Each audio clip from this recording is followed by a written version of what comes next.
cheeseburger without the burger. And the people were even shocked. They're like, cheese, you don't want them to use no meat, just the lettuce, tomato, and the bun. You can put the cheese in there if you like.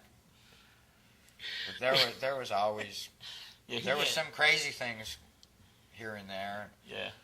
There was a couple times we repeated a couple songs that, I don't know, we got lost. We were so tired from traveling and playing night after night. One night we got confused and we played Ride Captain Ride and then In-A-Gadda-Da-Vida.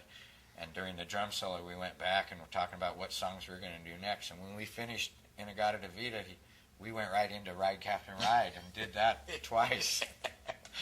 But we just played it like it was supposed to be there. Yeah, right. It was fun. But yeah, he's definitely funny. I have a few stories that I was with. I just, like you said, there's so many to talk about. But he always has ripping. Like you think he's going to do one thing, and he gives you scenarios what to do and how to be. But he used to try to direct situations, and it was the he's funniest had a lot stuff. of experience. Yeah, it's really funny the way he goes about it, and it makes people hysterical.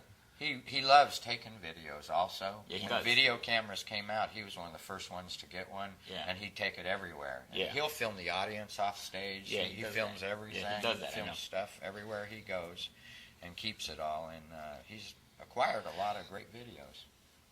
Getting onto, I know this might be a touchy subject, but with musicians are known, especially the type of musicians that you guys deal with, on the road all the time and stuff like that, are known to have like serious either alcohol or drug problems. Did you ever have anything? I didn't myself. You were. No, I had tried a little of this and a little of that, but I never had a problem. But there were some guys that they couldn't function unless they smoked this or drank a few of these. They couldn't perform until they did, and I never understood that.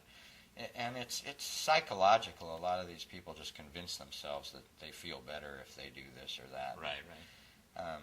I don't recommend it to anybody by any stretch of the imagination. Especially young people are going to be watching this show, and I like to, like myself also. I never even tried anything. That's the funny part about me. I never even tried anything, not even pot or anything like that.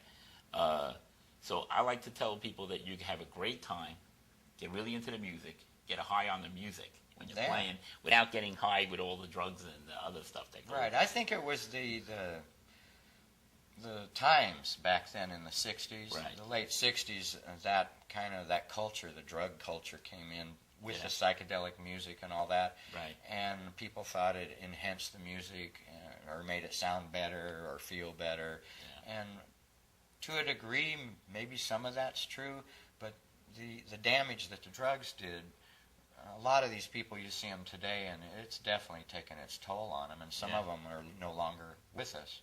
Right, because of the exactly. use of We lost a lot of great musicians from their use of drugs. Like Janis Joplin, and Hendrix. Tommy Bolin was another great guitar player, and we lost him. And Paul Kossoff, the guitar player from a band called Free, which was Paul Rogers before he made Bad Company. Right. And there's countless others, and we've all heard of them all. Elvis Presley. Right? Yeah, big. Yeah, it's a sin because they had so much to offer, and I guess they had. Sometimes you have so much, you're more lonely than if you had nothing. Yeah. Sometimes a lot of people, everybody that I know that was involved with that regrets it to this day. Yeah. They wasted a lot of time, did a lot of personal damage, and they find now that they wish they hadn't have done that. That's good. I've seen a lot of that. I'm glad. I've actually seen crew members on tours that got so strung out, what they call strung out, that they had to send it. That I was working with Hart doing a world tour, and we had to take a technician and put him on a plane and fly him back to Los Angeles, and Ann and Nancy Wilson put him in a rehab facility. Wow. To straighten him out. Wow. He never came back to work. Wow. Well, anyway, getting off that note, was that something I like the kids to understand that you don't have to have that in order to have a good life. Who are you playing with now? Right now, I have my own band, and I kind of play tribute to the bands that I worked with, traveled with, jammed with, played in. And so I do some blues and some classic rock. Cool. Any embarrassing moments on stage, or any time There's always embarrassing Like, moments. It Did you depends. mention what- one? Well, Before like we when you conclude play this? smaller places, Yeah. like actually, I remember right down the street here in Jupiter, Right. you had to set up in the floor in this little bar. Yeah, There yeah. was no stage. Right, right. And I really prefer not doing those kind of places. Right, right. The problem is you have your monitors on the floor for your speakers so you hear your vocal. Right. And your mic stand right there, and you're singing away, playing your guitar. Right. And here comes some drunk dancing in the front and turns to you and goes and trips over your speaker on the floor, hits your mic stand and shoves it right into your mouth. That will do it. And hits your lip and smashes it on your tooth, that metal mic. Bam. Wow. It hurts. Yeah, it would. It's not fun. And I even, another time I was playing with Iron Butterfly out on the West Coast up in Right. Oregon, Klamath Falls, Oregon, I remember it. And I just finished a song and I turned around and went to grab my other guitar. I took my Les Paul off, set it in the stand, Right. grabbed my Fender Telecaster, and as I pulled it out of the stand, I hit myself right in the forehead with it, and the strings on the tuning pegs poked holes in my head. When I came around and started playing and came out to the mic stand, I had blood running down my face. And I didn't know it.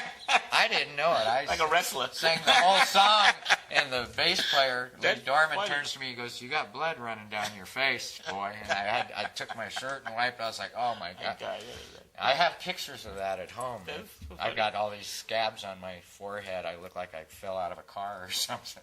Any memorable moments about one particular or two particular fans that they just keep you have in your head? Something happened with a fan of yours, that was an audience member or somebody.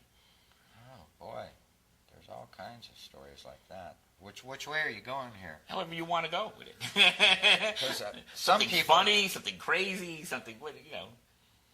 Well, always when I was with Iron Butterfly, we would go out to sign autographs and people would bring the record albums, and they'd go, "Oh, I remember seeing you back in 1967 or 1969." And I said, no, I wasn't in the band. I didn't play it. "No, you're right here. I saw you." And they would insist that I was in the band, and I look at the pictures. I didn't look like any of those guys, They except thought I you had did. long hair. They thought you did. But in It's funny. everywhere I go, for some reason, people think they know me from somewhere else or think I'm from some other band or something, and it's probably just the long hair and skinny. I don't know. You look like a regular rocker. Yeah. You look like somebody you know. But before I did the same thing. I said I know you, but I did see you. I did remember you at the pig gig. Yeah, And your that's what- face looks yeah. familiar. That's what I'm saying. I remember seeing you, and I had we actually opened up the girls that I had at the time opened up for Mike Panera Okay. at the pig gig and right here in Jupiter. Yeah, So I it was there. Yeah, and I know. I And so I remember remember. that. I remember you being there. It was Yeah, pretty. that was probably about 6 years ago. Oh yeah, probably Maybe longer. 7. Yeah, probably Right? longer. Yeah. Okay, well, we're going to wrap this up right now. It was a great interview. Oh, It it was was a great nice interview. meeting you. But I like Thanks for for having you, me. if you want to, can you tell the audience like how they could hear your music, or you have a website or anything? I do have a website. It's a MySpace website. You go on to myspace.com/Randy Skirvin. And the spelling of the name is tricky. Skirvin. Or you can go on YouTube and type in Randy Skirvin. And there's some videos on there. And the website has all the dates of the clubs I play.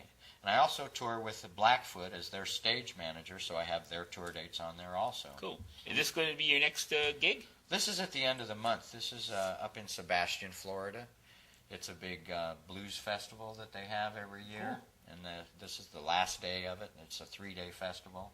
Cool. This is my first time playing it, so I hope they enjoy us. But we'll be up there May 31st in Sebastian, Florida. This is Randy's band playing at this event. It's at Earl's Hideaway.